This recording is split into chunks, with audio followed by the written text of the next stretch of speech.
What is going on? It is Alex coming back at you with another video, and today it is going to be day 2 of this 3-round mock draft. Yes, day 2, just like in the NFL draft, will contain rounds 2 and 3. A two-parter mock draft. If you haven't seen round 1, feel free to go check it out. We will be doing a quick little recap, but if you are new, feel free to like, comment, subscribe as well. Below my face is my board. Below that is all the great ways to take advantage of our sponsors as well as get more involved in the community. Let's get right into this. It's going to be a late upload because your boy just finished his finals, so holla.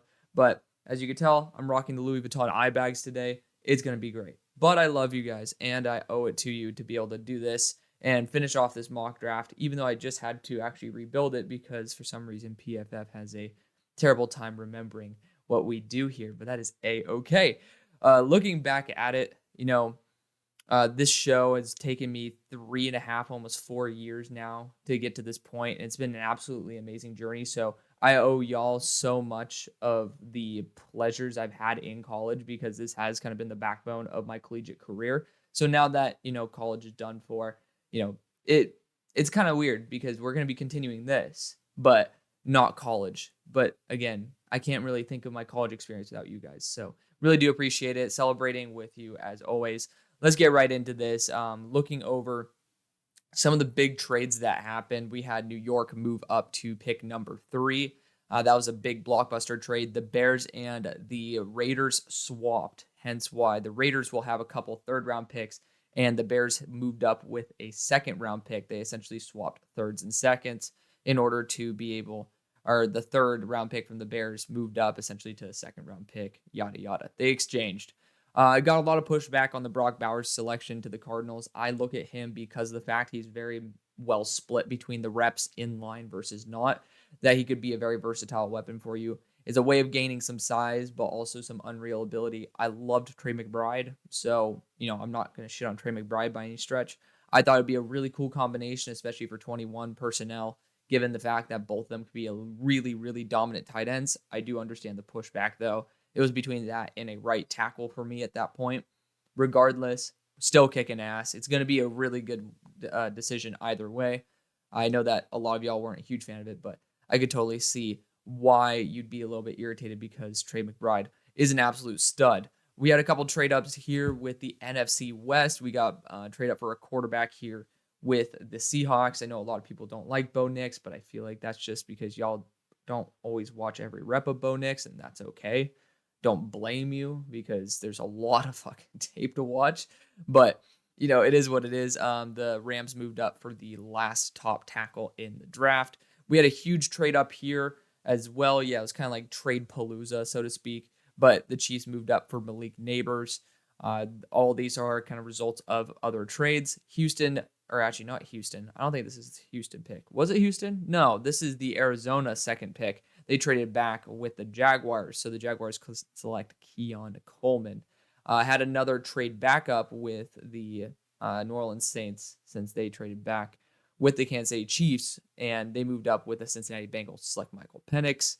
And besides that, the rest were, apart from the last pick in the draft, the rest were as a consequence of other trades or all in regular draft order, except for Washington trading up for JT Tuimoloau, sending their 100th overall compensatory projected pick. So let's get back into this. Let's have a good time. At pick number 33, the Panthers are sitting here. Just to clarify, Amarius Mims is not coming out in this mock draft. Otherwise, he would have been gone probably. Let's just do a quick little projection now. I probably would have sent his ass to Los Angeles. So he'd be gone by either pick 10 or 14, one of those picks. Or I would have had a team trade up for him, maybe at pick 11. Who knows? But continuing on, he is going to be returning in this mock. It is not news until we find out because I keep my eyes. I actually have, I have my eyes peeled on PFF College, letting me know whoever's declaring, whoever's not. So it is 5 p.m. roughly, 4:39 when I'm doing this right now, Central Time. Nothing's happened. So God forbid something else happens in the meantime. But wide receiver is the place I want to go for the Panthers. It's Troy Franklin, Brian Thomas, or A.D. Mitchell. I think A.D. Mitchell last time, and it's funny because I know one of you Panthers fans get all hurt about the fact that I actually like Troy Franklin more. than AD Mitchell, and then I still gave you guys AD Mitchell when Troy Franklin was on the board. I think he's a little bit better build. It is what it is. I don't know if we're going to go back to the LSU hype train with Brian Thomas here. He's a top 90 player for me. He has an official grade. He actually has an upgraded official grade before Malik Neighbors does. So, it is what it is. But Johnny Wilson, another guy I really want to mention here. I think he'd be an excellent addition for Carolina because of the fact that he could also play tight end if he doesn't work out as a wide receiver. Deep down inside, that's probably the place I would really want to go, but I don't think he goes before Troy Franklin, who's been, apart from a couple drops here and there, absolutely dynamic there for Oregon. Amazing player. Again, kind of wanted to snag him with the team that drafted Bo Nix, but I don't think the Seahawks would be really desperate to move up for Troy Franklin because I don't even think they have a second round pick that is owned. Well, was owned by New York, now owned by Arizona. At pick number 34 for the New England Patriots, looking at, they actually have a chart that is grading the pass blocking effectiveness versus the difficulty. And Vidarian Lowe's absolute ass cheeks, just got to call it out as it is. So we could try to get a tackle at this point and, see if he can play right or left. And, that versatility of a Graham Barton or a Troy Fautanu could be extremely valuable. The Patriots did end up selecting Drake Maye in the first round. That was kind of a big plot twist. Like, oh, Caleb doesn't go first. I honestly think that the Patriots could end up doing a three-way trade where they could move back, get more picks, while allowing a team to move up for Caleb and then them essentially swapping with Arizona to get Drake Maye. It'd be intriguing. That'd be a lot of logistics that have to be worked out there. Looking at the wide receivers that are left, I think AD Mitchell's great. I think Brian Thomas, people love the idea of Brian Thomas on this team. But we need to get wide receiver for the Patriots. Like, I think AD Mitchell would be a solid selection here. But honestly, man, to be fair, there's not really very many good tackles except Tyler Guyton at this moment. We'll go after wide receiver. We'll just pray that Bill continues, or whoever the head coach is going to be, continues to snag some good veteran offensive leadership there on the O-line. It's down to Brian Thomas and AD Mitchell. I think AD Mitchell is a little bit more polished as a wide receiver. One, Brian Thomas is a pure wide receiver. Two, and is a little bit less nuanced with his route running. Brian Thomas is wide receiver 15 for me. AD Mitchell, I think he's wide receiver 9 or 11. It's one of those two because I know Rome Odunze is 10. I do like Rome Odunze. The fact is I need to regrade him because apparently it came out that this dude has been playing with a punctured lung and a broken rib in the game the primary games I was looking at him. So I got to give that brother the benefit of the doubt and regrade him again. But major respect to Rome Odunze. That was not AD Mitchell, but AD Mitchell goes here at pick 34 to the Patriots. At pick 35 to the Arizona Cardinals, I don't feel like people are going to be too mad about seeing Tavondre Sweat sneak his way here into Arizona. Kind of hard to sneak a 362-pound man up the middle into Arizona, but you know what? Nobody's going to be sneaking past him. This dude's going to be eating up the interior, literally and metaphorically. At pick number 36 for the Washington Commanders, we stayed put and drafted Joe Alt, who just declared today. And then we traded up for JT Tumalau. So with the 36th pick, the Washington Commanders are down to a couple options. We got Tyler Guyton, right tackle out of Oklahoma, who I think is an incredible addition because he probably needs maybe a year to develop. But, this team, you could definitely take your shot on letting him develop because he's probably going to be better year one anyways than what you do have.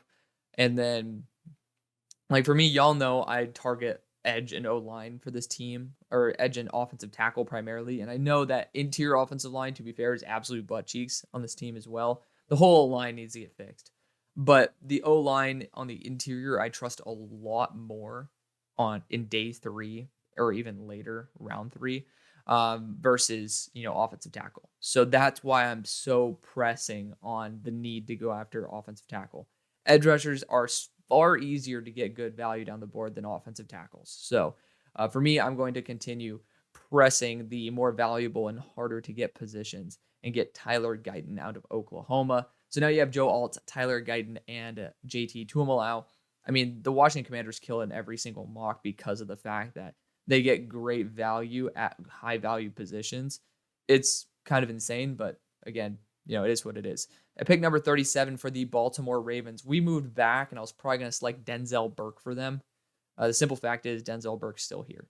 I know that corner is not necessarily the biggest need, but to be fair, the Ravens build their roster well enough overall to not really have very many massive vacancies, hence why they're so dominant. And, as long as they put it all together in the offseason or in the postseason, that's where it's really going to come to actual fruition, because this team's been very dominant year after year in the regular season. They've just not fully been, they don't carry the momentum well enough into the playoffs. And I think they could, but especially if they get Denzel Burke to add there to B Steve, pony up.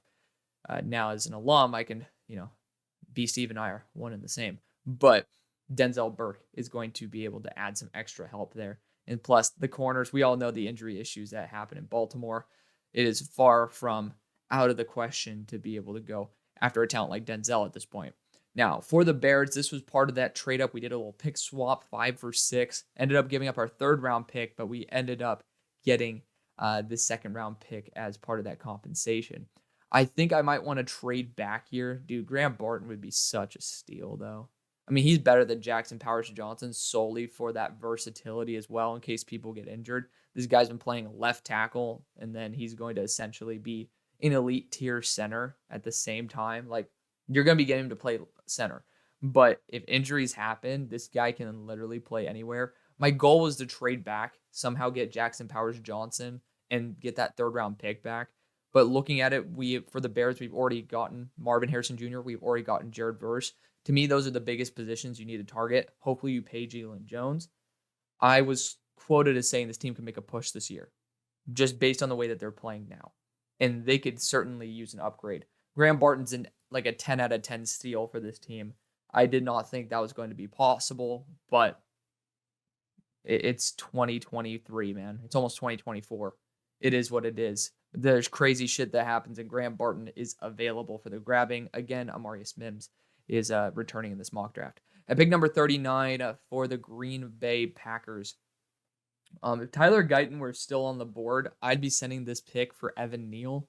He's been performing a little bit better overall, and that's a big plus because I do think Evan Neal would be an even better left tackle in the NFL, and that's kind of the position I'd really want to hone in on for the Packers. But we got Cooper DeJean on the roster. Very well could go Tyler Nubin as well to play more of a deep safety role. I don't think that actually would be a poor investment of draft capital. You could continue to trade back. This is, unfortunately, one of the issues with the Packers is that they don't have many issues. Just gotta call it out as it is. They're a good team. You are a good team. There's not many holes. Like, that's why I have to select Cooper DeJean every single time, because it's like, oh, you're gonna get an elite tier safety.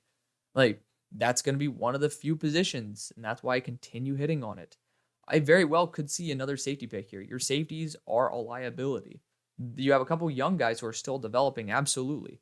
But when you can get legitimate, easy upgrades on a team, again, I mean, I heard a lot about Tavondre Campbell and Quay Walker not being reliably healthy. Could see linebacker being a position I target, especially since we have 3 or 4 freaking picks.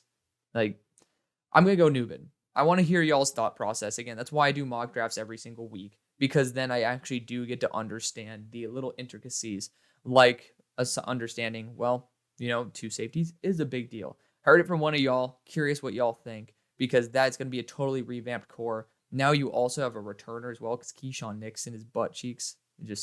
I don't think y'all are going to disagree with that. With Cooper DeJean, and then Tyler Nubin can pair up with them to possibly quickly revamp the secondary into one of the best, easily.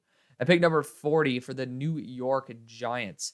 Hard to pass on Leonard Taylor at this point, but the New York Giants traded up for Caleb Williams in the 1st round, which is a little bit cray-cray if you ask me. Looking at the options that are still available, some people still would say upgrading over Evan Neal, but, given the fact I don't see the proper trade value for any of the teams here, I'm going to opt out of that decision. Interior offensive line, I can wait. I just know I can wait. Wide receiver, unfortunately, we got Brian Thomas here, though. Brian Thomas is pretty sick. I think Brian Thomas would be a great addition to this team.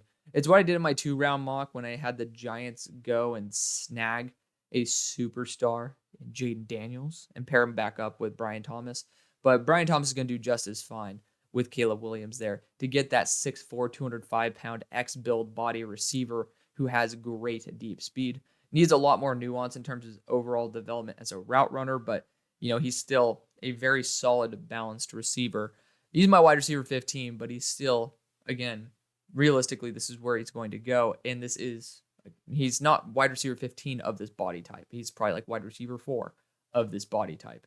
And that's why it's as valuable as it is. So at pick number 41 for the Tennessee Titans, we ended up snagging a right tackle in Talise Fuaga in the first round. So with the 41st pick, the Tennessee Titans should be going after a corner, or you could even go after another offensive lineman. I don't see any true left tackles remaining except Karan Amajaje.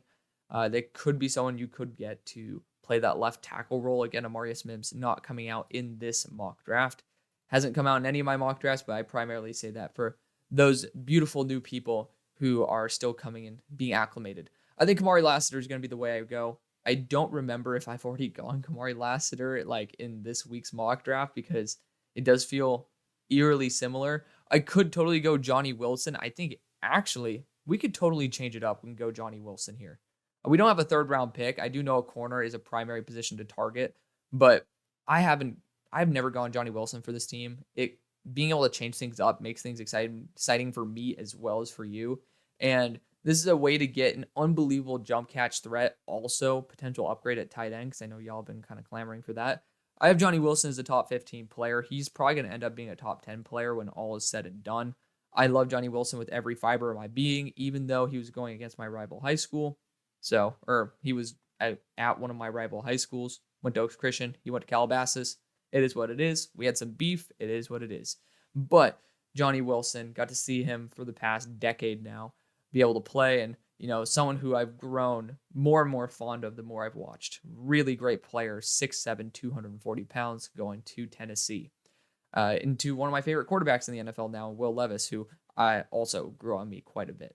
At pick number 42 for the Los Angeles Chargers, got Jerzon Johnny Newton in round number 1. I might try to change this up a little bit because I always go a corner 2, but of course I passed on a corner 2 in the first round to get Johnny Newton. It's just there's a pretty obvious 1-2 punch, and that's defensive interior and cornerback for this team. So I do apologize to my Bolts fans who, they naturally get stuck with a corner and a defensive tackle every time I draft. But when Kamari Lassiter's here, kind of hard to say no when he'll have 4.3 to 4.2 speed with elite change of direction. Just needs to be more refined in terms of his processing of the game. At pick number 43, the Falcons are here. And you know what? I really like this idea. The Falcons went after Rome Odunze in round number 1. And one of the things that Desmond Ridder doesn't do well is just he doesn't know how to keep an offense exciting. He doesn't stay consistent. To be fair, this guy who I'm about to draft doesn't stay too consistent either. But that's because of one tiny mechanical issue that I'm really irritated that he hasn't fixed. But this offensive system has not allowed him to progress. And I think he could totally progress going forward. I do trust him, especially within 5 yards, to hit it on a dime. I rarely see him throw these targets off. Like, he doesn't miss targets. He really is accurate when he uses proper form. And that's something I never saw from Desmond Ridder. I've never been a fan of Desmond Ridder. Didn't even like him when he was in college because he always beat my SMU Mustangs. He came to one of our freaking homecoming games, and we were like number 15 in the country. This dude just blew us out. I'm like, you gotta be kidding me. So I've had a vendetta against Desmond Ridder for a very long time. However, I'm going to put my foot down. I think Joe Milton staying in the Southeast is going to be one of the best things you can do for your team. Can you imagine Rome Odunze and you have Drake London, Kyle Pitts just absolutely stretching the field when somebody like Joe Milton can throw it 90+ yards? And that's not an exaggerated figure. I saw an over 70-yard pass happen in that game last year versus Clemson, and he hit him right in the hands. I'm telling you right now, if someone wants to invest time into Joe Milton, I pray he goes to the Steelers. Between you and me, I pray he goes to the Steelers. But, that's a topic for another day. Joe Milton could be the dark horse steal of the class. Could be. I'm going to continue putting my foot down. My number 41 player in the class. This team needs a QB. This guy has the mobility. He has the arm strength, and he has better placement. He just has some mechanical failures, and he also needs to learn how to process a little bit better, which the Heupel system is not built for a processor. It is what it is. I picked number 44 for the Philadelphia Eagles.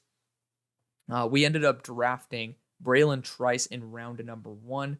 Could totally see the Eagles trying to trade out of this spot, get some extra draft capital, because that's just the Philly thing to do.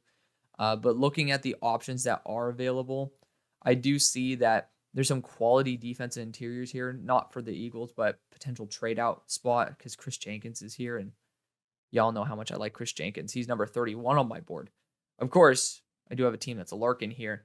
And the Cardinals, that could be going back-to-back defensive interiors, get my number 32 and 31 players. I can totally see it. I mean, look at that. That's a way that Philly can... we're looking at the picks, how it's structured. Like, look how many picks that Arizona has. I know y'all are going to say, we need all of them, but I'm going to make a small trade here just because I want to get it out of the way. Like, for this type of move up, it is super minute. Like, maybe it would... You want to give back Philly their pick? That'd be quite funny. Let's do it. Let's give Philly back their pick. Maybe we'll toss in 140 and we'll ask for like a 7th rounder next year because of the fact that they don't have it. I know this is technically significantly worse for the Cardinals because now you're reducing the quantity of picks, but we'll toss in 200. We'll do that. That's better. So Arizona trades up one spot with Philadelphia. And they end up selecting Chris Jenkins. They got the 2 best run defending defensive interiors in the class, not named Jerzon Newton. This team needs defensive interior help, left, right, and center. So now, just a quick recap for the Cardinals. You have Brock Bowers, which again, controversial pick. I mean, if it really flusters you that much, I could probably pass the idea of going to Lise Fuaga there or J.C. Latham. And then you end up getting Nate Wiggins, end up getting Chris Jenkins, and you also end up snagging Tavondre Sweat. 2 defensive interiors, top-tier corner, as well as an elite weapon. Or, if you're really that grouchy about it, an offensive lineman. So, it is what it is, but that is going to be a great pickup there for the Cardinals, who are desperate for help on the defensive interior. Chris Jenkins, also super versatile, because he's been down to 280, would be extremely intriguing in that regard. But for the Philadelphia Eagles, I do believe they could be in the market for a corner here. TJ Tampa would be a great selection for Philly. I don't know if they would be opting for that because they have so many corners on roster. They've kind of flourished in terms of being able to snag corners down the board. So I could see them trying to opt for that again. Wide receiver 3, Xavier Worthy, kind of just that perfect guy. Probably the dude who I'll draft at number 60. That's just the way it rolls. So other positions I'd target for him, again, it's pretty much corner. Offensive tackle is a possibility here, but you really don't have anybody who I necessarily trust. And you got Troy Fautanu, who, I think he's more of a guard in the long run. I'm not going to draft a guard for you guys. That doesn't make any sense. So I think we are actually going to opt for the corner here. I think Bradbury gets cut. I think he does. And TJ Tampa's been drafted to y'all in the 1st round. I know linebacker is a big position to draft as well. We will get to that. But y'all have been very adamant about how you're not drafting linebacker extremely high. 3rd round's where I'll see where we can target one. At pick number 46 for the Los Angeles Rams, we had a move up to acquire J.C. Latham, star tackle out of Alabama. So with the 46th pick, the Los Angeles Rams is going to select Leonard Taylor. I think I've done that quite a few times, but it's kind of my dream fit for Leonard Taylor. So it's nice to see that it all works out. Basically being able to have the torch pass from AD to LT. Pick number 47 for the New Orleans Saints. We also have another 2nd round pick that came from the Kansas City Chiefs, which is going to be sick. So we drafted Michael Penix in round 1. Now we can get Kalen Bullock here. He is not declared or returned, as of my knowledge, which, I mean, again, PFF College is primarily the one who's debating, who's like pretty good on letting us know who's the big names of the draft who are going to be going into the transfer portal. So we're going to be going Kalen Bullock. The safeties are getting older. They have one more year left each. It's a good way to get a contingency plan. At pick 48 for the Houston Texans went Leatu Latu in round number 1. We could certainly go Jatavian Sanders at this point. I do know some of y'all are adamant on getting some help at guard. I think Troy Fautanu can do that really well. And that might be the way I roll. Being able to get Troy Fautanu also gives you kind of an insurance policy at left tackle, because if someone gets injured or starts performing poorly, you end up being able to replace him. But Troy Fautanu is going to be an elite interior offensive lineman. It's going to help out in the run game, going to help out in the pass. It's better than what you have there at left guard at the moment anyways. I was never a fan of Kenyon Green or Kendrick Green, so Troy Fautanu is going to be the actual upgrade there. He was my number 27 player in the class, and now he is on your team, which is great. At pick number 49 for the Buffalo Bills, ended up drafting a star corner in Kool-Aid McKinstry. It was not because y'all needed a boundary corner, but it was just BPA. Too good a value to pass on. So my next issue with the Bills would probably be defensive back with safety, and there's just not someone who's good enough. Pretty sure Billy Bowman just transferred as well. Javon Bullard would be the next player I'd target, which actually wouldn't be. He's the one guy who I'd legitimately consider here in the safety room. Some people want to go after linebacker. I do think edge rusher Chris Braswell. These two guys, Jackson and Umamulan, have decided to return, but I think that Braswell wouldn't be a bad choice on this team. They could always use a little bit extra, but wide receiver as well. You definitely need to add someone else in. I don't know if Jalen Polk's going to transfer or else come out, but as of right now, we'll assume that he's coming out.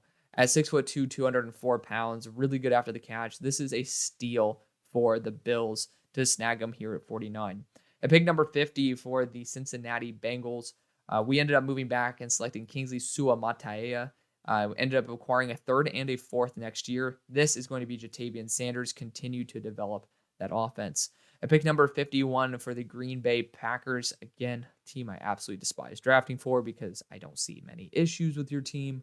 But this might be the linebacker selection. You guys like hyper-athletic linebackers, and you do have, unfortunate amount of injuries there, or unreliability, let's put it that way. Danny Stutzman might be the guy who I target here. We could draft Karan Amajaje and see what the hell happens. I do love Karan, and he will be ready week 1. It's hard to believe he'll be a guy who's selected at this point, but I already know I probably am going to select him in round 2 anyways, and there is a relatively large drop-off after him. He's one of the most athletic and offensive tackles that I've seen. Well deserving of this pick, in my opinion. It's tough to sell on a player who just tore their quad and won't be able to go in one-on-ones that they'll be going in round 2.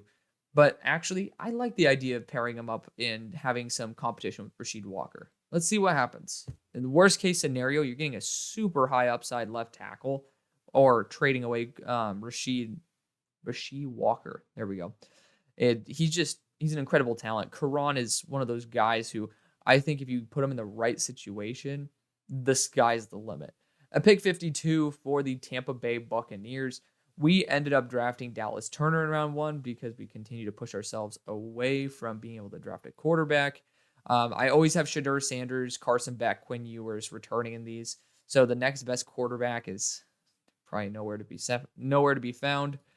So I think that linebacker is the next best thing, or wide receiver. Looking at the receivers that are available, Jermaine Burton's in here. I feel like he could be a really solid succession plan from Chris Godwin. And then he actually has the speed to stretch the field with Trey Palmer. I think that Jermaine Burton is going to be a dark horse and end up moving up boards tremendously. At pick number 53 for the Indianapolis Colts, I actually very well might draft Christian Haynes in the first round. What did we do for the Colts? We drafted Xavier Legette. I don't think that guard is as big of a hole as maybe I once thought it was. But the fact is you can get a top 15 player on the board at this spot. So I'm not going to shy away from doing that. At pick 54 for the Minnesota Vikings, we drafted J.J. McCarthy in round number 1. So with the 54th pick, the Minnesota Vikings I still think they should go after running back because the running back core is butt cheeks. But we should be going after an edge rusher here because the value of Chris Braswell is just too damn good. He's going to be a day one impact, no doubt. You have 2 edge rushers, your 2 starters up for a contract. I think you bring back one in Danielle Hunter, but doubt that the second will be returned. At pick number 55 for the Steelers, we ended up drafting Terrion Arnold in round number 1. I drafted JPJ, Jackson Powers Johnson, in my mock draft the other day. We do have pick 87, which I already know I'll be able to draft another center. It's hard to pass on JPJ, though. I mean, honestly, you got Bo Limmer, who I love. I don't even know if Bo Limmer is coming out, but, Drake Nugent's a beast. Honestly, I would love to wait for Drake Nugent. If we were to pass on one, I'd want to go after a linebacker in Junior Colson. And I do think this team needs to go after a linebacker. I don't know if a good linebacker is going to be there at 87, but I do know a good center will be. I'm going to go after my number 1 linebacker in the class in Junior Colson here. I know it's going to ruffle some feathers, but that's okay. At pick number 56 for the Cleveland Browns, Xavier Worthy, hard to pass on, but I always go Xavier Worthy for this team. I actually might be a dick and go Rucororo here because I love sending him to Cincinnati, but to be fair, the nice thing is Cincinnati already took another player because I love Rook to this team. I do. But Rook could so be an addition here for the Browns. I mean, I know they have Maurice Hurst, who has more of that McKinley Jackson body type, but my God, the potential that you can have from having Rook Aurora on your roster, who's just about 300 pounds of pure African muscle, because I think he might be from Nigeria, because I'm 90% sure he's not born in the U.S. This dude's an absolute freak show athletically. I would love to have him on my team. A great respect for him. Pick number 57 for the New Orleans Saints again. We are back, and we have already drafted a quarterback in Michael Penix as well as a safety in Kalen Bullock.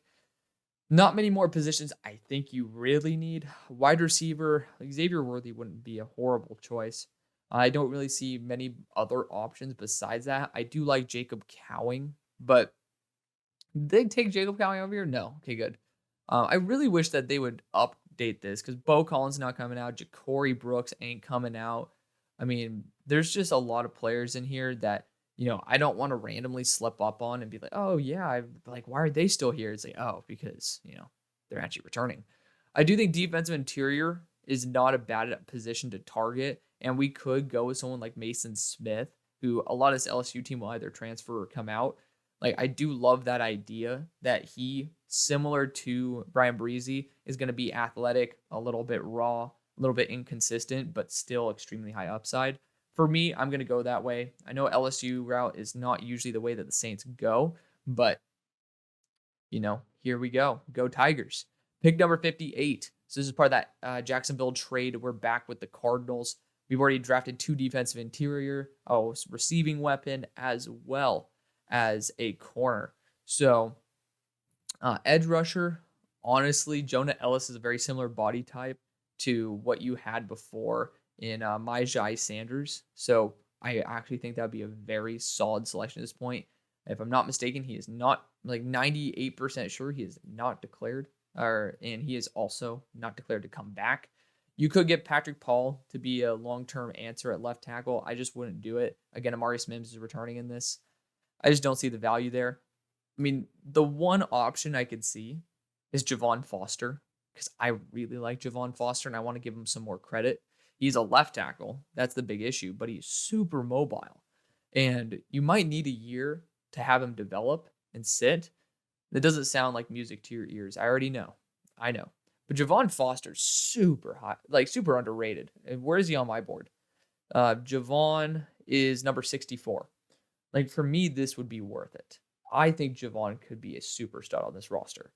Now, in terms of receivers, again, we've already went through them.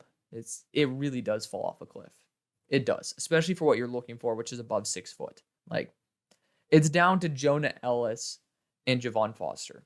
I think Jonah's a little bit more on key with what you're looking for in terms of, adding in another guy with that pass rush where Maye Sanders once was. B.J. Ojolari is incredible, but you're adding another speed rusher, which, in my opinion, you can never have enough of. So until I am corrected, Jonah Ellis will be coming out in this draft, and he is going to be a massive asset here at 58.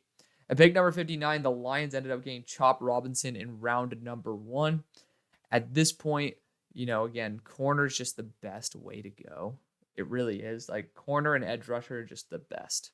And Josh Newton's super solid as a boundary, very consistent. Quinyon Mitchell is an absolute ball hawk. You could, of course, I think I'll actually end up going with my number 23 player, Dwight McLaughlin. Max Melton actually might be drafted in this, so we'll use a different placeholder.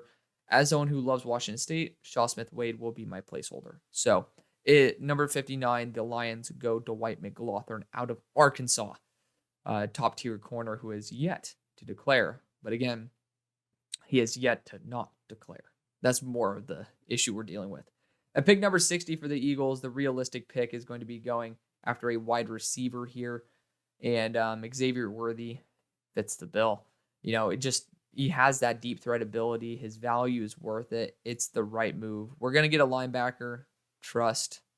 It's just, you're not going to get the value. Xavier Worthy is there's a huge drop off. You might get Ladd McConkey, but you're going to be very lucky if he's there in 37 picks. You're pretty much screwed if you need to get an actual starting receiver after Xavier Worthy. Maybe Malachi Corley's in there, but again, Xavier Worthy, he's going to fit that Quez role really, really well.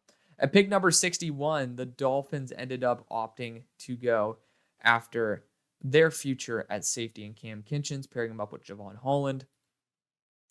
Could certainly go a linebacker here. I've heard from quite a few of you like the idea of going linebacker. Offensive line, Connor Williams just tore his ACL. Therefore, I actually love the idea of getting upgrade at center. Jackson Powers Johnson is going to be a steal at pick number 61. At pick 62, I'm sorry, Cowboys fans. Oh, that sucks. Jackson Powers Johnson, probably the best center in the class.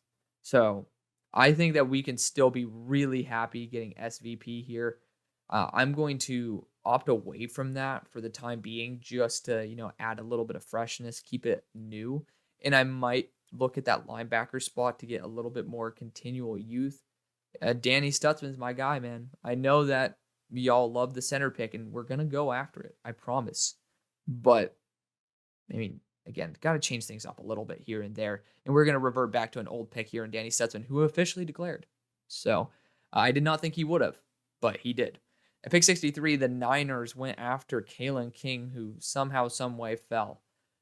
Now, they're going to be in a pretty advantageous position. I could see them trying to upgrade their offensive tackle spot with Patrick Paul, who's super consistent, not necessarily the highest upside in terms of athleticism. I think that's just the best route to go at this point. There's not much else I could see upgrading the Niners, and Patrick Paul could be their contingency plan in case Trent Williams ends up failing. At pick number 64 for the Baltimore Ravens, another team that could potentially go for Patrick Paul, but too mobile for Patrick Paul, in my opinion. I think Patrick Paul fits Brock Purdy better than a Lamar Jackson. So we've already drafted Denzel Burke. I do think a running back, taking the top running back at this point is worth it. Let's go Trey Benson here out of Florida State. Super high upside. The value's just there. Go PPA. Don't overthink it. At pick 65 for the Panthers, we went after Troy Franklin in round number 1. So with the 65th pick, the Carolina Panthers should be looking probably at a tight end. God, I keep forgetting how bad this class is. And the class is just no bueno.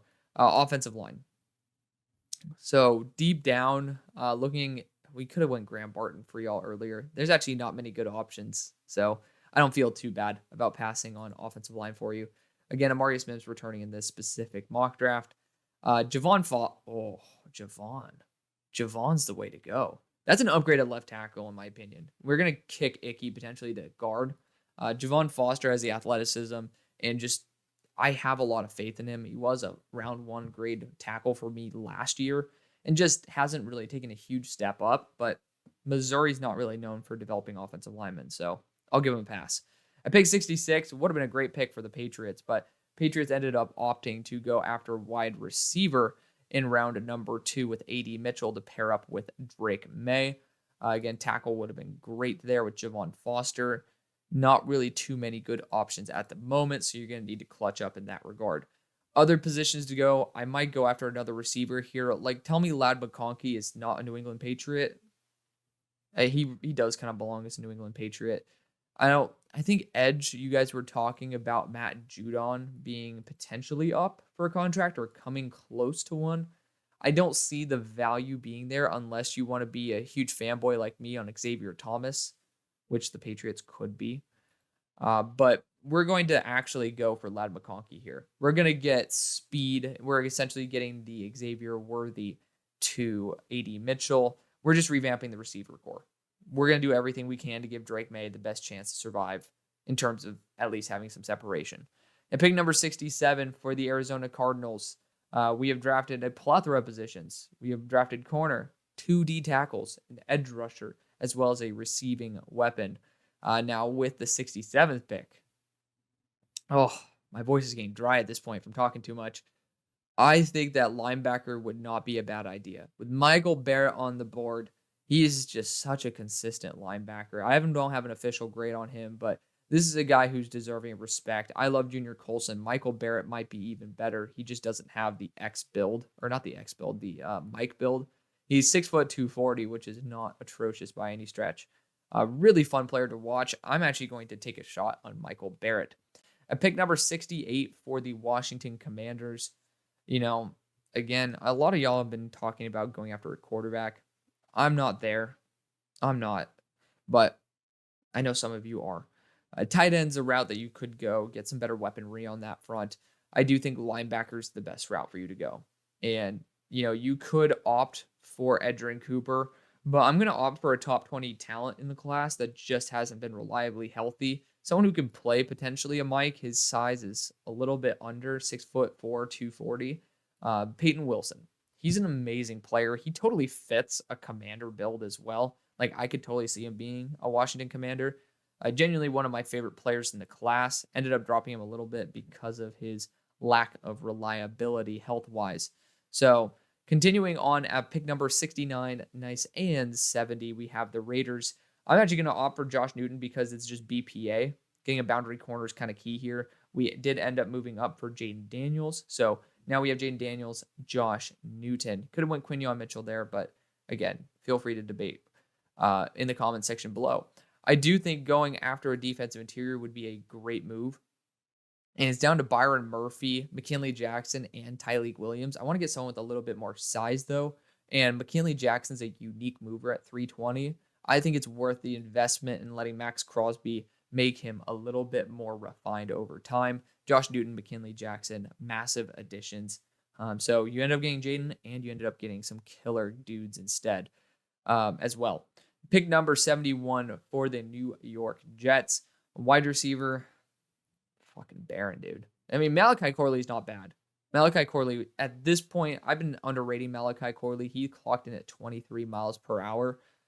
He's going to definitely be a solid compliment there. Essentially, I have him as a worse Rashee Rice, and this is proper value for the worst Rashee Rice. So we're going to go Malachi Corley here out of Western Kentucky. At pick number 72, New York has gotten Caleb Williams as well as Brian Thomas. 2 really key players. At this point, I'm going to actually get Byron Murphy, the second out of Texas, over 300 pounds, pass rushing, defensive interior.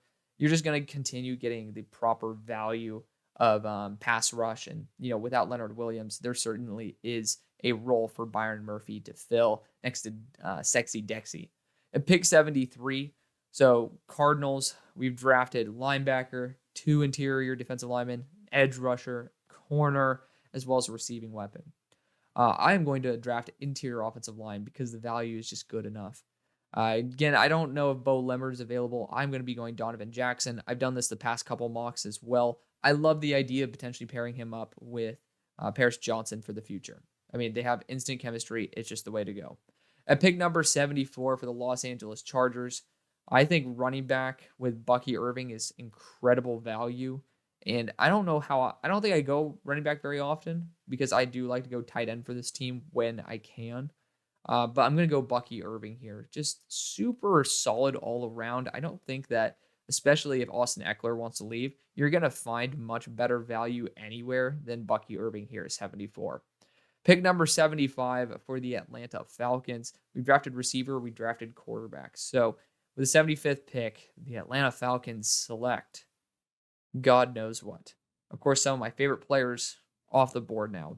I think I might end up going back and drafting Xavier Thomas, who, again, one of my favorite players in the class, making sure that I don't have anybody else slipping besides Xavier at this point, and I do not, which is quite rare. Usually some of my favorite players just slip because naturally don't think they're going to get drafted where they're at. I think I might go Xavier Thomas here. We could end up getting some extra corner depth. And, with Quinyon Mitchell here, that's hard to pass up. We're going to go Quinyon Mitchell. Quinyon Mitchell out of Toledo. Just again, a ton of pass breakups, over 12 on the year. Just really, really good ball hawk. The proper value is there. And, we have pick 77. I'd be a little bit worried about some teams wanting to move up for one of the best remaining corners. At pick 76 for the Seahawks, we have drafted a quarterback in Bo Nix, as well as nothing else. So we're going to go linebacker here because that's kind of big. Jeremiah Trotter declared for the class. Certainly could be a good option here, but I'm going to go Edgerrin Cooper out of A&M. Similar size build as was his name, Jeremiah Trotter, but just significantly better overall in terms of the overall statistics and his overall play. And, that's not necessarily true. Jeremiah Trotter's done a great job this year, but significantly better in terms of his measurables, given the fact he's just way more athletic. Yeah, but at the same time, again, I take back what I said about being significantly better talent-wise. I'm actually going to make a move up here with the Philadelphia Eagles. This is the time. Philly is moving up because the Falcons, I don't see proper value for them at all, apart from edge rusher.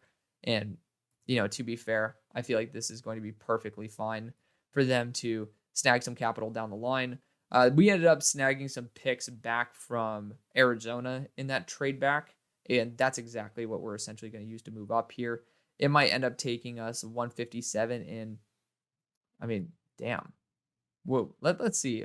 I want to double check. That is quite tough. That's a tough trade for the Eagles to pull off. So I think we will have to require both compensatory picks, and then looking at the next best thing, let's see if we can snag some good players here. We do want to get rid of some cornerback depth. I know we ended up getting Quinyon Mitchell to them, but is there anybody else that we could potentially kick the fuck out of here? Like, I really want to get some dudes out of here. Looking at the options available, it's not great. I love Moro Ojomo. Like, we could end up just packaging. Derek Barnett's not even on the team. What is this? Dude, these people need to, come on, PFF.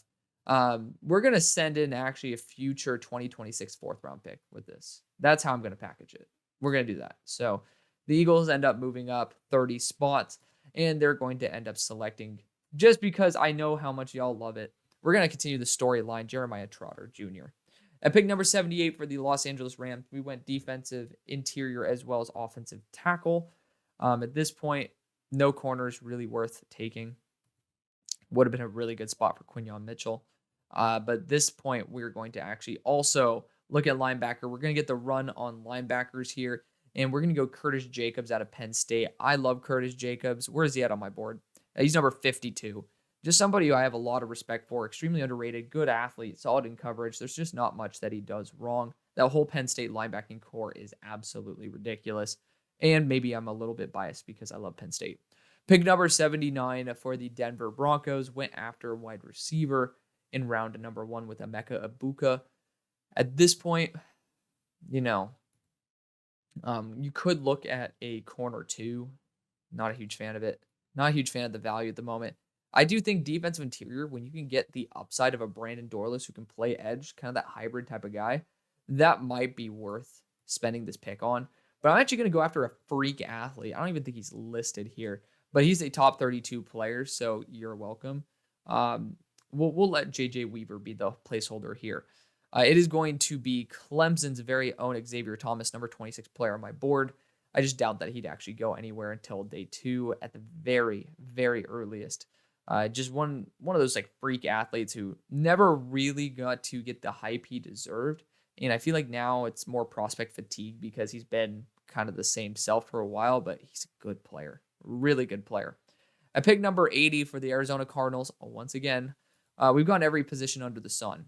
Oh, did I get, okay, no, I got Donovan Jackson for them. I was like, oh, did I really get Michael Barrett for them? And then I was like, oh, Or I thought I got a different linebacker from them too. I did not. So clutch. Now, we could look at another wide receiver. Brendan Rice would not be a horrible choice here. Like, this is the point where it's starting to be a little bit more palatable to go after these other wide receivers like Brendan Rice, who's a good jump ball threat. I might look at the corners here. Chris Abrams-Drain, solid slot guy. I'm selling. I'm definitely selling you guys, aren't I? I'm definitely selling you. I'm going to actually look at offensive tackle here. I think Blake Fisher is, I think he's coming out. Pretty sure he's coming out. Looking at it, he is a true junior, though. When you do end up losing out, like, I might as well just double check in the meantime as it is. But when you're losing your partner in crime, so to speak, it is very, very tough to end up, deciding to stay. So ended up losing out on his buddy Joe Alt. Double checking on Blake Fisher. Still says Notre Dame on his thing, but God be to glory. He is saying officially declare for the 2024 NFL Draft. There we go. There we go. See it right there. I knew it. Blake Fisher's the pick. We're developing him at right tackle and kicking Paris Johnson to left. There we go. Everything is good. Everything's good. I wanted to double check that. I was like, I remember seeing news about him, but I didn't know if he was returning or not. I picked number 61 for the Green Bay Packers. We're back. And we're going to actually go after Braylon Allen out of Wisconsin here. Super young. He's going to be 20 years old. He fits exactly what you're looking for in terms of a downhill absolute wrecking ball.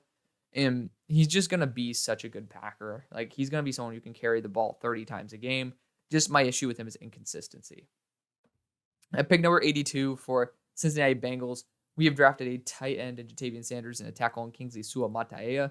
We're going to go defensive interior here with Brandon Dorless. I do love the fact that he's going to play a very similar role to the way that Ruko Roro would, and you're getting him here at 82 instead of 55.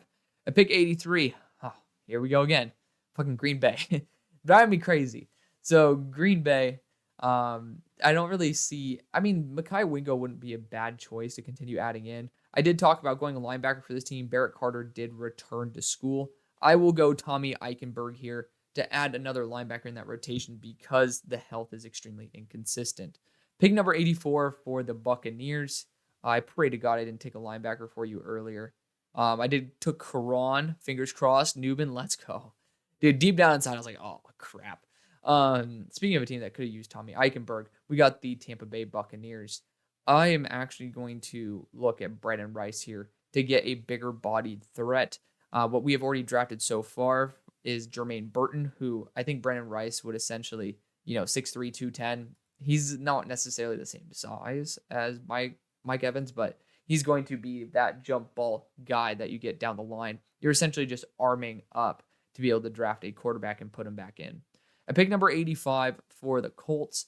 I'm going to go defensive interior here.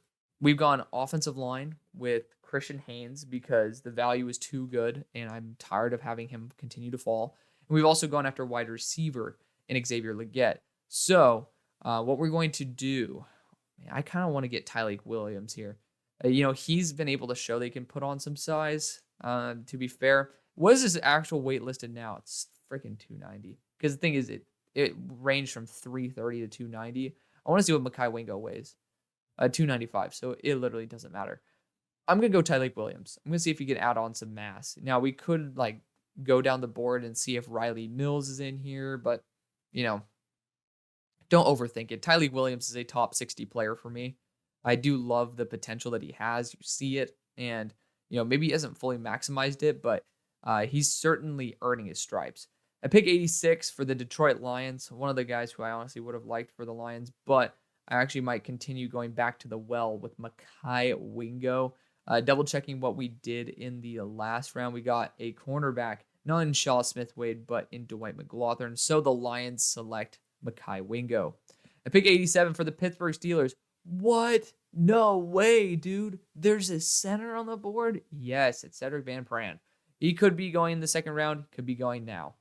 But I actually might get a strong trade-up offer here because of the fact that Bo Limmer, I highly doubt that he comes out because of the fact that it was his first year starting as a pure center. Of course, I said the same thing about Jackson Powers Johnson.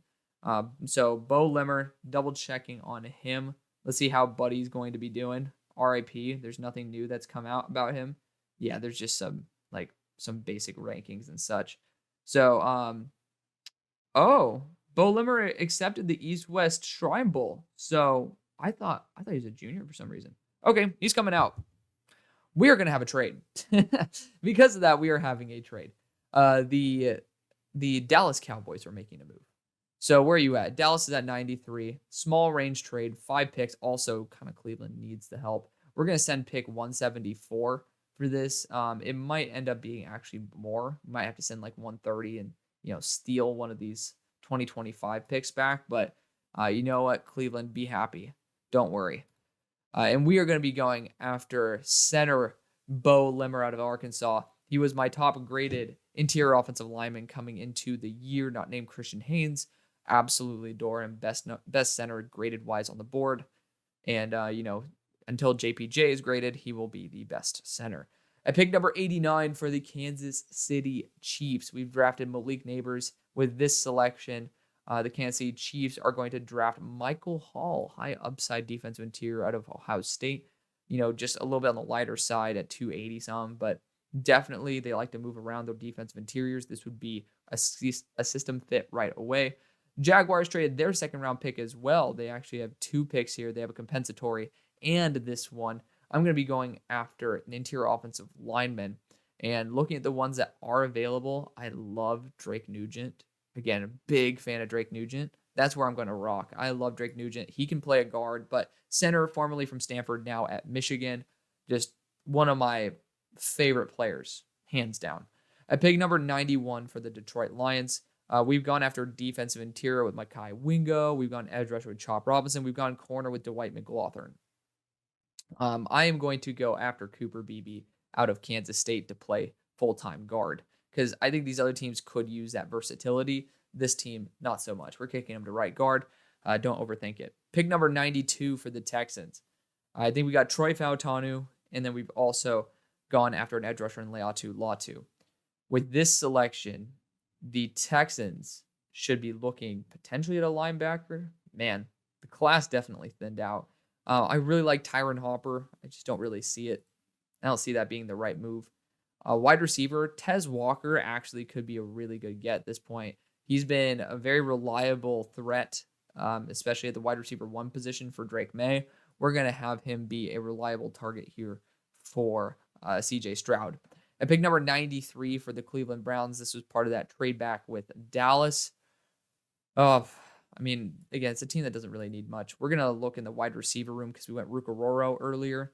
And I don't know I think I heard Trey Harris is going to be returning to school. Again, probably my least favorite time of year for that reason. We are going to be going Jacob Cowing and having him pair up, essentially going to be in that Elijah Moore role. But, one of my favorite players. He is number 45 on my board. Just can't really find a good spot for him to go. Niners continuing to kick ass, as always. Got Kalen King and ended up getting that tackle out of Houston, Patrick Paul. So at this point, I think the best choices are probably, you got Zach Frazier. That's probably the guy who I like who's left. You could get a versatile tight end to be a backup tight end at this point. I do think that, Jaheim Bell deserves a little bit more respect than what he's getting.